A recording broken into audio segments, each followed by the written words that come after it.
আমি দেখাই বক্তা বক্তা ভাব, তোমার ভেতরে ক্ষমতার ভাব। যতই ভাব দেখাই না কেন, সাদা কাপড়ের প্যাকেট যেদিন হইবা সব বাহাদুরি বন্ধ হয়ে যাবে। কোটি টাকার মালিকে দেখো অভাব হয় না দূর, গরিব ঘুমায় আরাম করে মনটা বাহাদুর। ফেরাউনের লাশটা দেখো মিশর জাদু ঘরে, খায় না মাটি পোকা মাছি সবাই ঘৃণা করে। হৃদয় থাকিবে যার নম্রতা সাদা, রহমত আসিবে সেটা প্রভুর ওয়াদা। বড় বাড়াই থাকলে দিলে রহমত আসবে না, নিজেকে নিজে ছোট মনে করিও সদা। উঁচু জমিন থেকে পানি নিচু জমিনে যায়, তেমনি খোদার রহমত আসে নম্রতার হৃদয়। ভোগবিলাসের বাড়ি গাড়ি পরে রবে সব, ভোগবিলাসের বাড়ি গাড়ি পরে রবে সব। থাকতে সময় স্মরণ করো আল্লাহ আমার রব। কে আমাদের রব? ইন্নাল্লাযীনা ক্বালু রাব্বুনাল্লাহ সুম্মা ইসতাকামু ফালা খাউফুন আলাইহিম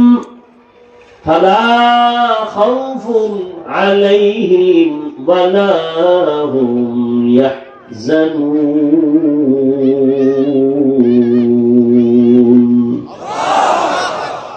আল্লাহ বলেন যারা আমাকে রব বলে মেনে নিবে এবং এই কথার উপরে যারা নিজেকে মজবুতি অর্জন করে চলবে, আমি আল্লাহ আমার কুদরতের দ্বারা তাকে বিনা হিসাবে জান্নাতে পৌঁছায় দিব।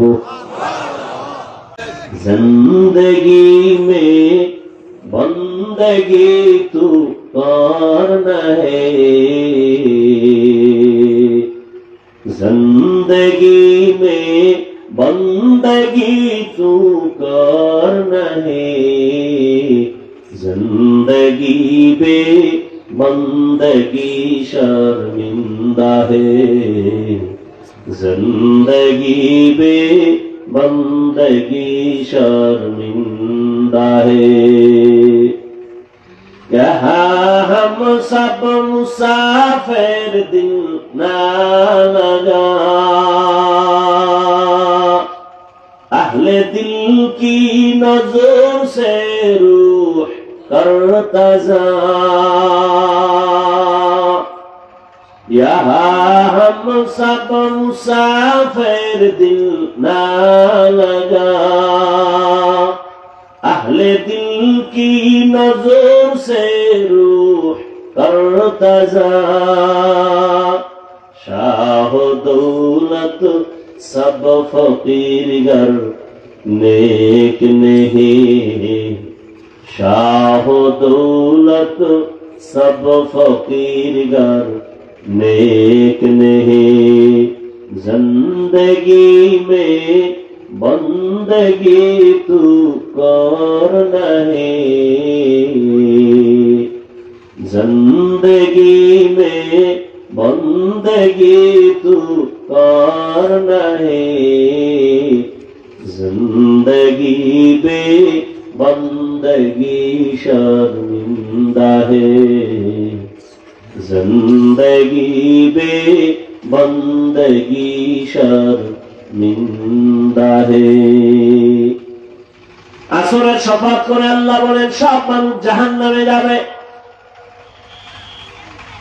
কয় গুণ আলাদা যাবে না? 4 গুণ আলাদা যাবে না। এর মধ্যে প্রথম 2 গুণ আল্লাহর হক, ঈমান আর নেক আমল। ঈমান আমলের দাওয়াত অন্যকে দেওয়া বান্দার হক। আরে আব্বা জান আম্মা জান নামাজ পড়ছেন, সন্তানের নামাজি বানাইছেননি। খোদার কসম, বহু মা বাবা নিজে নিজে ঈমান আর আমল কইরাও সন্তানের অপরাধের কারণে জাহান্নামে যাবে। কিয়ামতের ময়দানে আল্লাহ জিজ্ঞাসা করবেন, এই সন্তান নামাজ পড়ছো পড়ি নাই, রোজা রাখছো রাখি নাই, হালাল খাইছো খাই নাই, কেন? বলবেন আমার কোনো দোষ নেই, সব আমার মা বাবার কারণে। সূরা আহজাব 69 নাম্বার 67 নাম্বার আয়াত। সন্তান বলবে কি মা বাবার বিরুদ্ধে? রব্বানা ইন্না আতা'না সাদাতানা ওয়া কুবারা'না ফাআদাল্লুনা সাবিলা। আমার মা বাবা বেনামাজি বানাইছে। আমার আম্মা মাঝে মাঝে কইতো রোজার মাস আইছে একটু সাহারি খায় রোজা রাখ। আব্বা জানে ধমক দিয়ে কইছে রোজা রাখাস না, চেহারাটা নষ্ট হয়ে যাবে। দরদি বাবা, ওই বাবারে জিজ্ঞাসা করতে মনে চায়, এই বাপ নামের কলঙ্ক, রোজা রাখতে দাও নাই, সন্তানের চেহারাটা নষ্ট হবে। ওই সন্তান সারা রাত দরওয়াজা জানালা বন্ধ করে মোবাইল চালাইয়া কবিরা গুনাহ করে করে করে করে চেহারা নষ্ট করলো। বল এই চেহারা ভালো করবা কোন বিউটি পার্লারে গিয়া?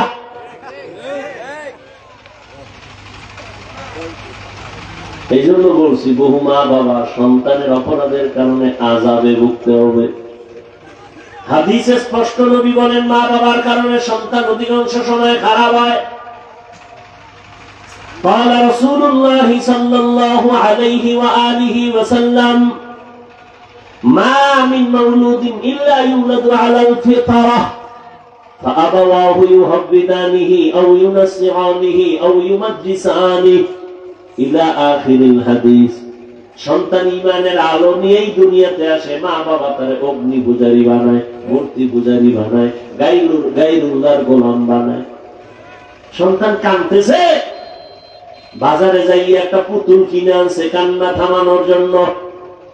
কই আমরা হুজুরেরা তো বাচ্চা কান্না বন্ধ করার জন্য কোনোদিন তো পুতুল কিনলাম না।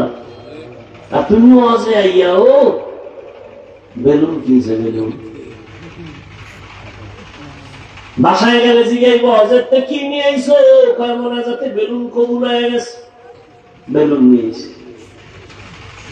এই পরিমাণ বেহায়া যে আল্লাহর মহব্বতে বেহেশতের বাগানে এসে যাওয়ার সময় একটা প্লাস্টিকের মাছ কিনে যায়, এটার কান্দে লয়ে ঝুলাইতে ঝুলাইতে যায়, তো বেলুন কিনে। হেদায়েত কি হবে? ওয়াজ উপলক্ষে মার্কেট, বেলুনের দোকান, খেলনার দোকান, সেখানে আবার মেয়েরা ঢুকতেছে, যুবক ঢুকতেছে বেপরদায়। ওয়াজ উপলক্ষে সুবর্ণ সুযোগ হেলায় হারাইও না। ওখানে এই কবিরা গুনার দায়ভার কারা নেবে? ওয়াজ উপলক্ষে দোকান কেন? খেলনার দোকান কেন? বেলুনের দোকান কেন? সেখানে আবার বেপরদা নারী পুরুষ ঢুকবে কেন? তামাশা চলতেছে। আল্লাহ হেদায়েত দান করে।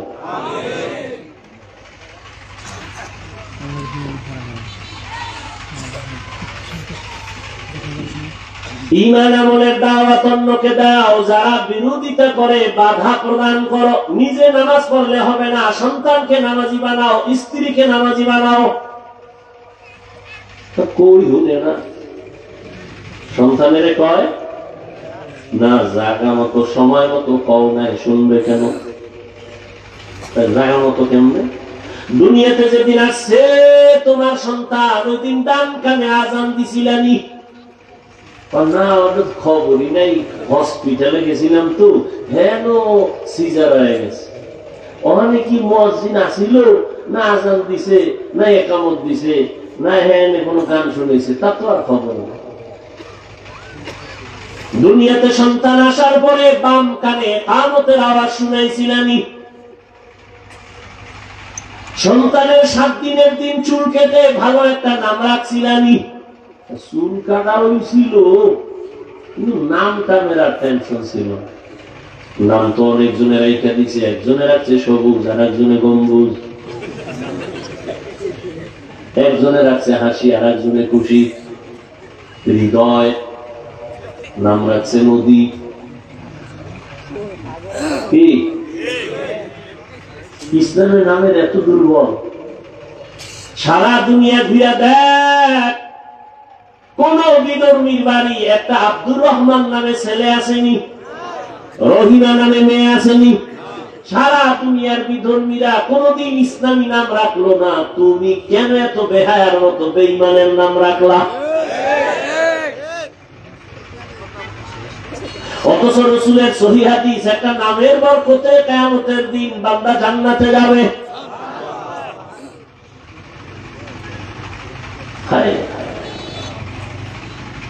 নামের বরকতে, নামের বরকত আছে।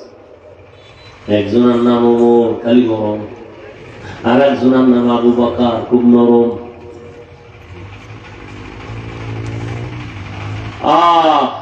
ওসমান রাদিয়াল্লাহু তাআলা আনহু ছিলেন খুব লজ্জা। দুনিয়াতে যাদের ওসমান নাম তারা একটু লজ্জাশীল বেশি। নাম নাই, আগে তো বাচ্চা হইলেই হুজুরের কাছে যাইতো, হুজুর একটু খেজুর দিয়ে দেন, লালা লাগাইয়া দেন, আমার বাচ্চার একটা নাম রেখে দেন। আর আমি তো হুজুর মুজুর লাগে না, মোবাইল আছে, খুইলা নাম্বার বাইর করছে, কাযাব নাম্বার মোতাকাব্বির নাম খুঁজে বের করছে, অহংকারী।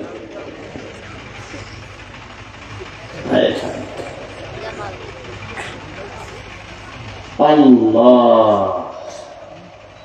ওমর ফারুকের খেলাফত কালে এক বাবায় গিয়া বিচার দিছে, সন্তান আমার হক আদায় করে না। জীবন মত হুজুরেরা আমরা খালি সন্তানগুই বুঝাইলাম, এই মা বাবার সাথে বেদবি করবি না, এটা তো কমন। কিন্তু মা বাবায় যে সন্তানের কিছু দায়িত্ব আছে মা বাবার উপরে, সন্তানের প্রতি, এই বিষয়ে ওয়াজ কম হয়। মা বাবায় জানি সন্তানের সামনে বইয়া স্বামী আর স্ত্রী ঝগড়া করে, আর এগুলো সন্তান শিখে। স্ত্রীর নাম ধরে ডাকে, স্ত্রী ও স্বামী নাম ধরে ডাকে, সন্তানও বড় হইয়া নাম ধরে ডাকা শুরু করছে। ফ্রি মাইন্ড চলতেছে, বাধা দিলে বলবে ডোন্ট মাইন্ড, ব্যাস নাম ধরে ডাকে। বউ স্বামীরে ডাকে, হৃদয় দিকে আসো, হৃদয় বউর নাম ধরে ডাকে, বেবি এদিকে আসো। কি সন্তান বড় হইয়া ডাকবে, বেবি ভাব দাও, হৃদয় টাকা দাও। সন্তান যদি বাবা না কয়, এর থেকে আর লজ্জা কি? আমি সন্তানের বাবা কেমন শিখে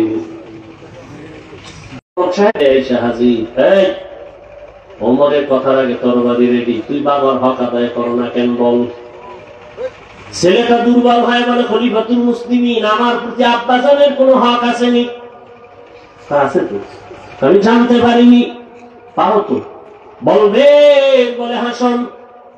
1 নম্বর হক, প্রত্যেক বাবা ঘরে একটা ভালো মা আনবেন। ছেলে বলে আমার আব্বা ভালো মা ঘরে আনেন নাই, পর্দাশীলা নারী আনেন নাই, ঘরে আছে ডানা কাটা হরি, এই ঘরে ঢুকে খালি ডানা কাটে। ফট করে কয় তোর মায়ের ডানা ভালো না, কেটে ফেল। কয়েকদিন পরে কয় তোর বাবার ডানাও খারাপ, ও তো মগা, কি করবো? আবার ওই যৌতুকের নামে পায়খানা খাইছে না, ওর বাড়িতে বিদেশ যাওয়ার বিশাল হয়েছে, ওর কপালে খারাপ পড়ছে, বিদেশ যাওয়াই লাগবে। বিয়ে করে বিদেশ, তোর বউ লইয়ে যাবি, কয় না তো থুয়ে যাবি কার দ্বারে, কে দেখতে? ছোট ভাই তোর পাহারা দিই। ঘরে ঘরে জিনা জিনা জিনা জিনা করতেছে, ঘুমের মধ্যে ঠাড়া পড়তো, আল্লাহর কসম ঘুমের মধ্যেই ঘরের মধ্যে ঠাড়া পড়তো। কেন পড়ে না? ঘুমের মধ্যেই চেহারা শুকর হয়ে যাইতো, শুধু মুহাম্মদের উম্মত হওয়ার কারণে এগুলো হয়।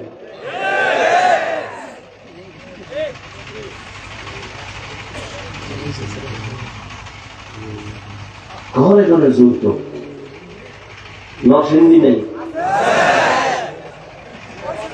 বাথরুমে গিয়ে 10 গ্রাম পায়খানা খাইস, হালাল সাবান দিয়ে কুলি করবি, গন্ধ না।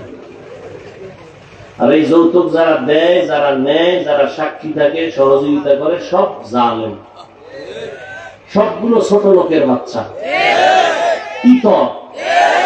এদের মতো ডাকাত জালেম আর কেউ নেই দুনিয়াতে। যদি নিকৃষ্ট বেলাজা থাকে, বেহায়া থাকে, এরা নিকৃষ্ট বেলাজা, বেহায়া।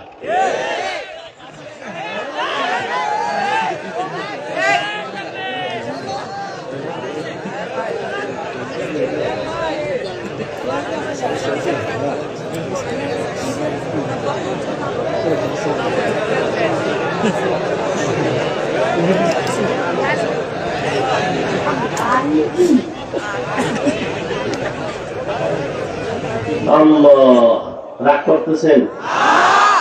যুবকেরা মোটামুটি রেডি যে ঠিক আছে আর থামো না। বাবা তো মান্যত করে লাইছে, করবি কি? সেদিন এক জায়গায় শুনছি, এদিকেই কোরআন জানে আইছিলাম, ইফতারি দেওয়া লাগবে যৌতুক, ইফতারি না দিলে আগুন লাগাইবে। আসেনি এগুলো? এই জন্য মাঝে মাঝে কই, ও বিশ্বাসের মুড়ি, ও তাবলিগওয়ালা, ও হাজি সাহেব, তোমার ইমানের ভাবা কত টের পাওয়া যায় মাইয়া বলার বিয়ার সময়। পাঁচতলা বিল্ডিং রাত্র 12টায় খালি ধুম ধুম কাঁপে গেল। ইমাম সব বাইরেছে, কি ও ঘুমায় না? বিল্ডিং কাঁপতেছে কি ভূমিকম্প? হাজি সাহেব তাকে দাওয়াত পান না কি? আমার মাইয়ের তো গায়ে হলুদ চলে ছাদে, গায়ে হলুদ হারাম, গায়ে হলুদ হারাম। বলার দায়িত্ব আমার, মানবেন কিনা সে দায়িত্ব আপনার। আমি বলবো কি বলবো না সে দায়িত্ব আমার, আপনার কোনো অনুমতির অপেক্ষা নেই। আপনি মানবেন কিনা সে দায়িত্ব আপনার। কোরআন হাদিস পড়ছি আমরা, বয়ান করবো আমরা, আপনার হারাম করে থেকে অনুমতি নিতে হবে না।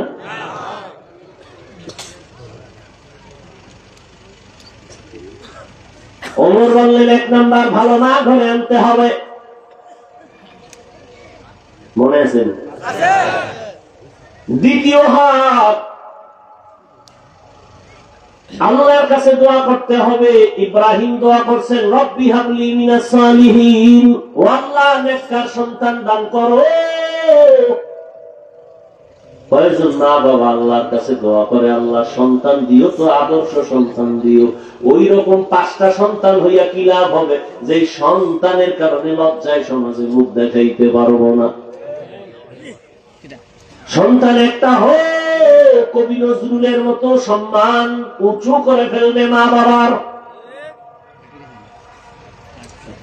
কালা জাহাঙ্গীরের মতো সন্তান এলাম।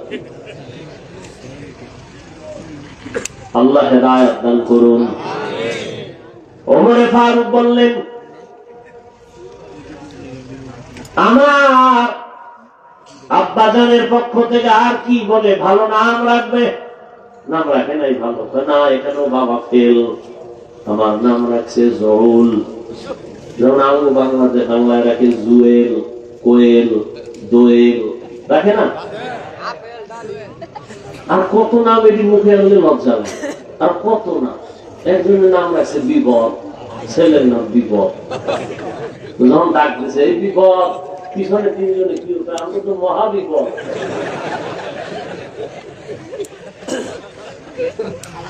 সন্তানের নাম সাগর, হ্যাঁ, সাগরের খালি জ্বর, খালি জ্বর। এলাকার সবরে আছে, পাগড়ি ফুগড়ি বাইন দিয়েছে, ডাইভার থেকে একটু সন্তান অসুস্থ দোয়া করবে, খাইলে হুজুর টাইট, এবার দোয়া করবে কার জন্য? আমার ছেলে। নাম কি? সাগর। তোমার গুল্লি মারি ভাই আমি গেলাম। কেন কেন ভাই? সাগরে আমার 3 বার বাড়ি মারছে। তোমার এই ডাইল ভাত ফেরত নাও, একদিন দাওয়াত দিয়ে বাথরুমে দিয়ে যাবো। সাগরের জন্য আমার দ্বারা দোয়া করা সম্ভব না। 1 বার না 3 বার আমার বই বানায় লাগছে সাগরে বাড়ি মেরে। এই নাম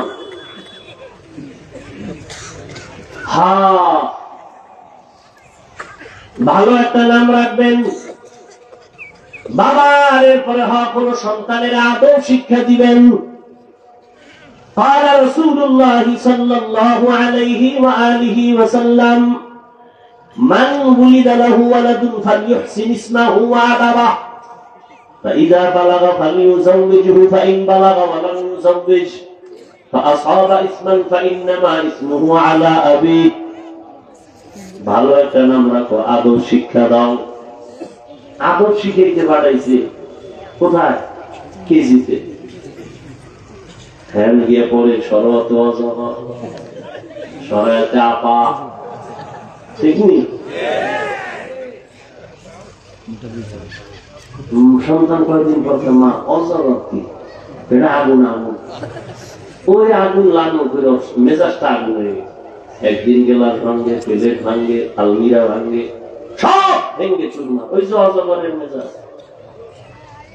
আর একদিন কামা আফা কি বড় হইলে বুঝবি।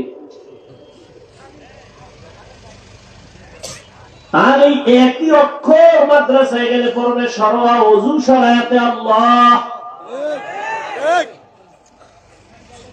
ছোটবেলা আমরা কবিতা পড়ছি না, সকালে উঠিয়া আমি মনে মনে বলি সারাদিন আমি যেন ভালো হয়ে চলি।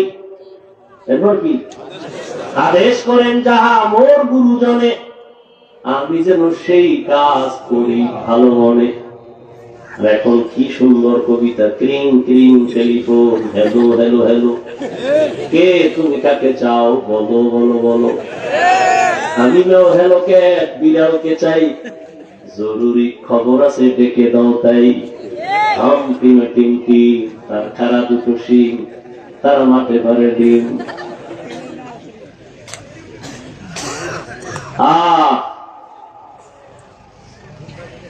আল্লাহ হেদায়েত দান করে।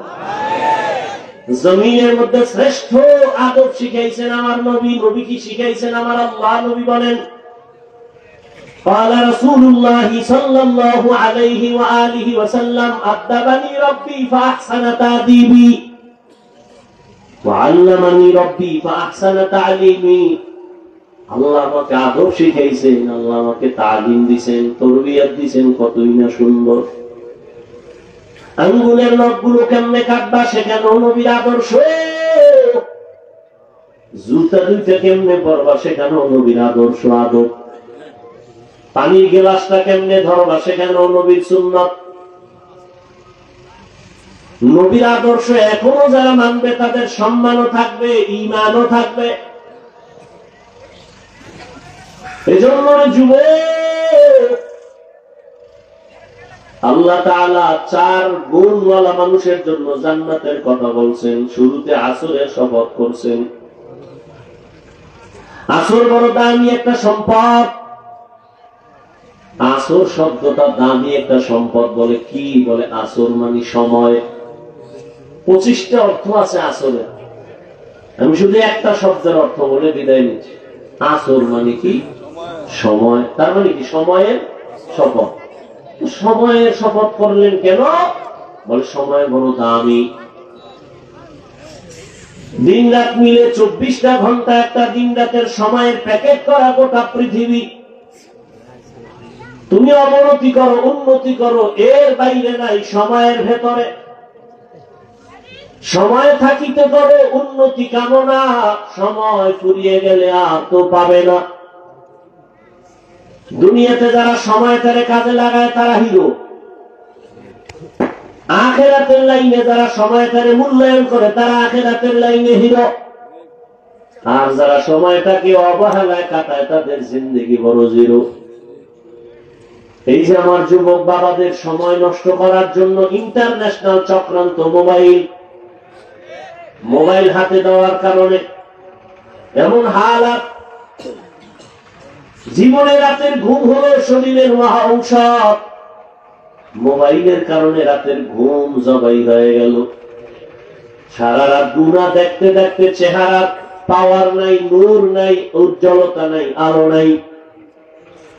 এই মোবাইলের কারণে লেখাপড়া ধ্বংস, চরিত্র ধ্বংস, কিডনি দুর্বল, ব্রেন দুর্বল, হার্ট দুর্বল। এই মোবাইলের কারণে চোখের পাওয়ার কম, কানের পাওয়ার কম। এই মোবাইলের কারণে কত সন্তান মায়ের সাথে বেয়াদবি, বাবার সাথে বেয়াদবি, শিক্ষকের সাথে বেয়াদবি, আলেমের সাথে বেয়াদবি। এই একটা মোবাইলের কারণে কত সন্তান মায়ের টাকা চুরি করে, বাবার টাকা চুরি করে, মা বাপ না দিলে বন্ধুর পকেট মারে, তারাও যদি না দেয় দোকানে চুরি করে। এই শেষ পর্যন্ত মোবাইলে কি করে বলে সাদা কাফনের লাশ বানায় দেয়। লেখাপড়া ধ্বংসের পথে এই মোবাইলের কারণে। কিন্তু এরপর আমরা আশা হারাই না কেন? আবার কিছু ভাবে তাকায় দেখি এই যুবকদের মাঝে আবার এমন কিছু যুবক আছে পাগড়িওয়ালা, বড় দাড়ি, বড় জামা, মনে হয় মসজিদের ক্ষতি। এই যুবক বাবা করো কি? বলে ঢাকা কলেজে পড়ি, জাহাঙ্গীরনগরে পড়ি। তোমার এই সুন্দর রং কেন? বলে মা বাবার দোয়া আর আলেম ওলামাদের নেক নজর লাগাইছি। ও যুবক, বলো তোমার মতো যুবক স্কুলে পড়ে, কলেজে পড়ে, চাকরি করে, ব্যবসা করে, পাঁচ বেলার নামাজি নাই? তোমার বিবেকটাকে জিজ্ঞাসা করো, তুমি কেন পারবা না? তোমার কপালে কার অভিশাপ লাগছে বলো বাবা? তোমার মতো যুবক রেলআর্মি, পুলিশ, বিডিআরের চাকরি করে, দাড়িওয়ালা নামাজির অভাব নাই, আমরা জেনে শুনে বলতেছি, তুমি কেন পারো না? তোমার মতো যুবক ওসি, ডিসি, এসপি নামাজ পড়ে, দাড়িওয়ালা, ডাক্তার, প্রফেসর, ইঞ্জিনিয়ার, নামাজি, দাড়িওয়ালা, অভাব নাই, বলো তুমি কেন পারো না? তোমার মতো যুবক রাস্তায় গাড়ি চালায়, নামাজি, অভাব নাই, তুমি কেন পারো না? নদীর মধ্যে মাছ ধরে, নামাজ ছাড়ে না, তুমি কেন পারো না? ময়দানে কৃষি কাজ করে, গামছা বিছায় নামাজ পড়ে, তুমি কেন পারো না? বলো, যদি বলতে পারো আসলে আপনারা ভুলে আছেন, আমরা সঠিক, যদি বুঝাই দিতে পারো একটা দলিল দিয়ে, তো আমি এখন দাড়ি কেটে ফেলবো, নামাজ রোজা বাদ, প্যান্ট শার্ট টাই লাগায় তোমাদের সাথে নাচ গান করবো। আর যদি যুবক বাবারা বলো না হাফিজ ভাই আমরাই ভুলে আছি, শয়তানের ধোকায় পড়েছি, আপনারাই সঠিক পথে আছেন, তাহলে তোমার সাথে দ্বন্দ্ব নাই, গালি নাই, বরং বিনয়ের সাথে বলছি, যুবক বাবা দুইটা পা গায়ে দাও, আমি পায়ে ধরে বলি, আর দাড়ি কাটি আমার নবীরে কষ্ট দিও না। আরে মানুষের তো একটা শখ থাকে, নাচ গান দেখলে জানি কি মজা, পার্কে গেলে জানি কি মজা। ওরে আমাদের তো সেই মজা অনুভূতি এখনো আছে, কিন্তু পারি না, যাই নেই। আর তুমি তো গেছো, এরপরও কি ফিরবা না? কতবার পার্কে ঘুরছো, কতবার দাড়ি কাটছো, নামাজ ছাড়ছো, বেপরদায় চলছো, এখনো কি তোমার আশা মিটে নাই? আর কতদিন পার্কে ঘুরলে তোমার আশা মিটবে? তারপরে তওবা করবা বলো। আর কত রাত মোবাইলে কবিরা গুনাহ দেখার পরে তোমার আশা মিটবে? তারপরে তওবা করবা বলো। আর কতদিন অন্যায় করবা বলো? দাড়ি কাটলে আশা মিটবে, তারপরে তওবা করবা বলো। এবং এটাও বলো, তোমার হায়াতের আর বাকি আছে কয়দিন? গাড়ির নিচে যুবকের লাশ, পানির নিচে যুবকের লাশ, ঘুমের বিছানায় যুবকের লাশ, করোনায় যুবকের লাশ, ছাত্র জনতার আন্দোলনে যুবকের লাশ। এমন একটা দিন নেই যুবকের লাশের খবর নাই। হেদায়েতের মালিক আমার আল্লাহ। সময়টারে কাজে লাগাও, কাজে লাগাও। দুনিয়ার লাইনে ডাক্তার হও। তোমার কে কয় হুজুর হইতে? আমার কাছে হুজুরের অভাব। তো তোমার স্কুল থেকে হুজুর হইতে আসতে হবে কারণ কি? কে বলছে তোমার এই বুদ্ধি? কে দিছে আন্দাজি? আমার দেশে হুজুরের অভাব নাই, মাওলানার অভাব নাই, মুফতির অভাব নাই, মুহাদ্দিসের অভাব নাই, বক্তার অভাব নাই, পীরের অভাব নাই, মুরিদের অভাব নাই, তাবলীগের অভাব নাই। আমার দেশে ডাক্তারের অভাব, ইঞ্জিনিয়ারের অভাব, প্রফেসরের অভাব। ডাক্তার আছে অধিকাংশই ডাকাত। ডাক্তার হও, ইঞ্জিনিয়ার হও, প্রফেসর হও, সাংবাদিক হও, তবে দাবি আমার ছোট একটা করে গেলাম, বেয়াদব হইবা না, অনুরোধ। বেয়াদব মার্কা ডাক্তার হলে তাসলিমা নাসরিনের মতো জুতা খায়া পালাবি। আহমদ শরীফ বেঈমানের মতো প্রফেসর হয়ে লাভ নাই। ঢাকা কলেজের প্রফেসর আহমদ শরীফ কপাল এত খারাপ যে মরণের পরে কবরও হয় নাই। কেউ যে জিয়ারত করবে এই কপাল আর নাই এই বেঈমানের। এমন প্রফেসর আমরা চাই না, এমন ডাক্তার চাই না। তুমি ডাক্তার হও, ইঞ্জিনিয়ার হও, দোয়া করি। তুমি প্রফেসর হও, তুমি সাংবাদিক হও, তুমি একজন ব্যবসায়ী হও, তুমি একজন ভালো চাকরিজীবী হও, তবে আদব নিয়ে চলো, আদর্শ নিয়ে চলো। মা বাবার দোয়া নাও, শিক্ষকের দোয়া নাও, আলেম ওলামার নেক নজর নিয়ে চলো। মা বাবার বরদোয়া যদি লেগেই যায়, জীবনটা পঙ্গু হয়ে যাবে, কান্না করে আর রাস্তা খুঁজে পাবি না। শিক্ষকের যদি বরদোয়া তোর কপালে লাগে, শিক্ষা জগৎ থেকে হারায় যাবি। আলেমের বরদোয়া যদি তোর কপালে লেগেই যায়, চরিত্রের জিন্দেগি আর খুঁজে পাবি না রে বাবা। এখনো সময় আছে, তওবা করে নাও। মনটারে একটা কথাই বুঝা যে হাফিজ ভাই তো বলে না হুজুর হও। ওরে আমার মতো যুবক যদি জেনারেল লাইনে থাইকা নামাজ পড়ে, আমি কেন পারি না? আমার মতো যুবক জেনারেল লাইনে থাইকা যদি নামাজ পড়ে, দাঁড়িয়ে রেখে চাকরি করে, ব্যবসা করে, লেখাপড়া করে, আমি কেন পারবো না? আজকে থেকেই তৈরি হয়ে গেলাম। মনে মনে আমার আল্লাহকে ডাইকা ডাইকা বল, শুনানো লাগবে না, মনে মনে বল, আল্লাহ এই ময়দানে মনে হয় আমি গুনাহগার। জীবনে তো কম দাড়ি কাটি নাই, কম নামাজ সারি নাই, বেপরদায় কম চলি নাই। আজকে থেকে তওবা করে নিলাম। মা বাবার দোয়া নিয়ে চলবো, শিক্ষকের দোয়া নিয়ে চলবো, ওলামায়ে কেরামের পরামর্শ নিয়ে নবীর তরিকায় চলবো। ও পর্দার আড়ালের মা বোনেরা, আপনার মতো কত মা কত বোন এখনো আছে পর্দা করে, স্বামীর মাল হেফাজত করে, মোবাইলে সময় নষ্ট করে না। যাদের সন্তান আছে সন্তানগুলো আদর্শওয়ালা বানানোর চেষ্টা করে, মেহনত করে। এরে আম্মা জানেরা, আপনার মতো কত মা এখন আছে পর্দা করে, স্বামীর মাল খেয়ানত করে না, নামাজ ছাড়ে না। আপনি কেন পারবেন না? কয়দিন আর দুনিয়ার এই রং তামাশা, সাদা কাপড়ের প্যাকেট হয়ে কবরে যাবে। সন্তান কোনদিন আর আপনার কাছেও যাবে না। এখনো সময় আছে, তওবা করে নেন। আর নামাজ ছাড়বেন না, আর বেপরদায় চলবেন না, আর স্বামীর মাল খেয়ানত করবেন না। সন্তানগুলো আদর্শওয়ালা বানায় যাবেন। ও যুবক বাবারা, তওবা করো। জীবন চলিয়ে গেল, আর নামাজ ছাড়বা না, বেপরদায় চলবা না, দাড়ি কাটবা না, মা বাবার সাথে বেয়াদবি করবা না। ওলামায়ে কেরামের দোয়া নিয়ে, শিক্ষকের দোয়া নিয়ে নবীর তরিকা মেনে চলবা। মরিয়া গেল, আর কোনদিন নবীর তরিকার বাহিরে চলবা না। তওবা করার মতো যদি নিয়ত হয়, মুনাফিকি দুর্বলতা যদি না থাকে, খাঁটি তওবার নিয়ত যদি থাকে, দুটো হাত আমার আল্লাহকে দেখায় দাও। আয় আল্লাহ, হাতগুলো কবুল করে নেন, তওবা কবুল করে নেন। তওবার উপরে মজবুত হইয়া চলার তৌফিক দান করেন, আমিন।